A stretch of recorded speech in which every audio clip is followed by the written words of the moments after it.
once you get your remote working, and then you can decide where to go. So it all depends on where you'd like to spend your time. You may have some dream destination that you've been working on for a while, or you may be starting to do your research now. Well, you would definitely want to look for somewhere that has the quality of life for your kids, including schooling, safety, but also you may want a little bit of adventure. Some places are more interesting and more adventurous than others.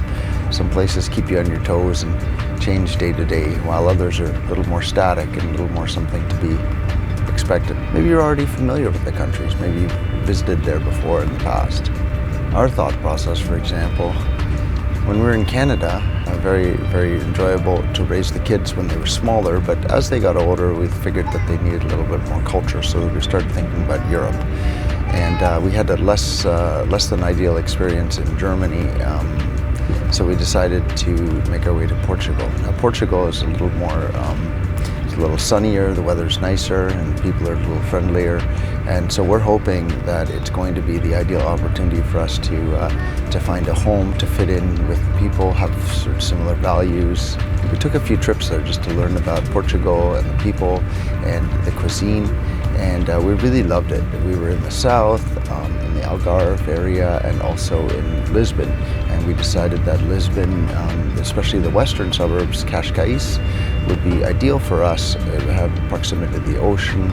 There's some great international schools, which is what we decided we wanted to put the kids in. And there were a lot of expats, so workers who we could be friends with and have a group. There's tons to explore. There's a new language for the kids to learn, and a lot of different areas to hike, to explore, to mountain bike and surf beaches, to learn a new sport, surfing. Once you've picked your location, you're going to have to figure out the visa situation. So some people stay in Thailand, for example. That's a good example where you can stay for 90 days without on a tourist visa, and then you have to make a visa run. So then every 90 days people are making runs to the border, crossing over and crossing back, and the Thai authorities, I think, are quite accepting of this and issue another visa. But it didn't give us the kind of certainty that we wanted with the kids in school. What if they don't renew your visa for some reason, and then you have to stay out of the country for a longer period? And if we have the school going on within the country, then it's going to be quite difficult for our kids to maintain continuity with the schooling. So having that visa in place where you can stay for 2 or 4 years, sometimes as little as a year to start, and it's renewable, that gives you a little bit of peace of mind for especially for your kids' schooling. So I would recommend having some kind of formalized residency in the country so that you're able to come and go. You have a certain amount of legal rights to re-enter after you take a trip and be present in that country for longer than 90 days or 180 days. There are plenty of resources for the digital nomad visas. That's a good one, a good place to start, because the requirements are usually typically less than you need for a business visa, foreign worker visa. A lot of countries have made it easier now to enter on a digital nomad visa, and the fees are usually reasonable. The digital nomad visa also allows you to work remotely. Now, not all countries allow you to work on a tourist visa. I mean, some people might ask, how would they know what you're doing?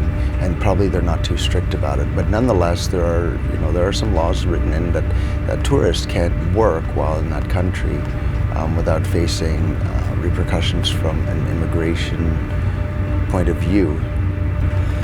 A great place to start for discussing with people who are already living in that country and what their experiences are is Facebook. So we found that Facebook, people will share, there's usually little nomad groups discussing the particular details of living in that country at that time under nomad visa, how the community is, and you also meet some people who you may encounter if you move close to that area, and they can help ease your integration into the community. Sometimes there's also specialized groups that deal with schooling or visas. If you send an email or call the school, you can usually find out if there's vacancies in the particular grade that you're looking at. So then you can apply to the school through a formal process and you can see if you get in.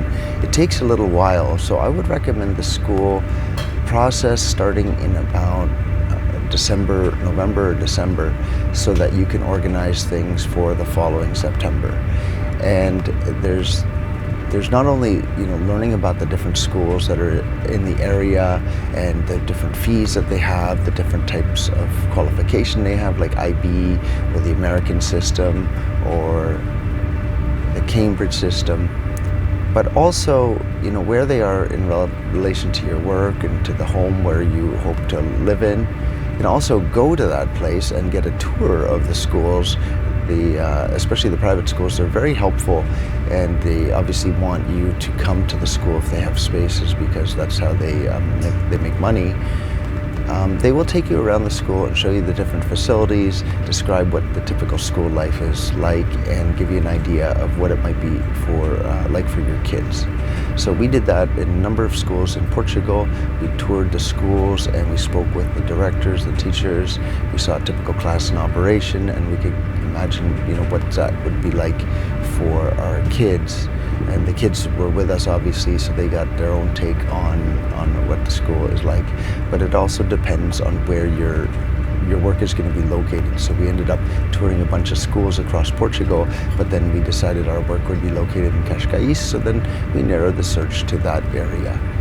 To learn the language in advance, we always had mandatory Duolingo. So there's a number of different apps to learn language, but we find Duolingo kind of gamifies it, makes it more pleasant for the kids to learn the languages. So they just plug away at Duolingo, go through the different levels. I think it's free, or you can pay for a pro pack, which is like $10 a month or something. But it's definitely, because it makes it fun, it makes it easier for the kids to learn the language. And otherwise they wouldn't spend any time. So then they get to the country and then they'll have a rudimentary understanding of the language. And if they go to local school or even international school, they're still going to have to take a language course for that language. So it's going to give them a leg up. And if English is not that well understood in the country, you're going to have to get groceries and do other normal things with your understanding of the language. So, if the kids are already learning with Duolingo, you might want to try Duolingo or other language apps as well, and get up to speed before you arrive in the country. Well, that's going to help your day-to-day quite a bit.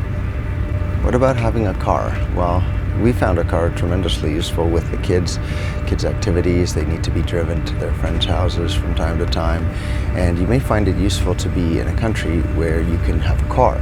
So not all countries allow you to have a car. For instance, if you're on a tourist visa, you're not going to be able to register a car locally, or it'll be difficult to do that. Some countries allow you to register the car while you still have a foreign license, and in that case you can drive around for a year or longer, and then you can sell the car afterwards.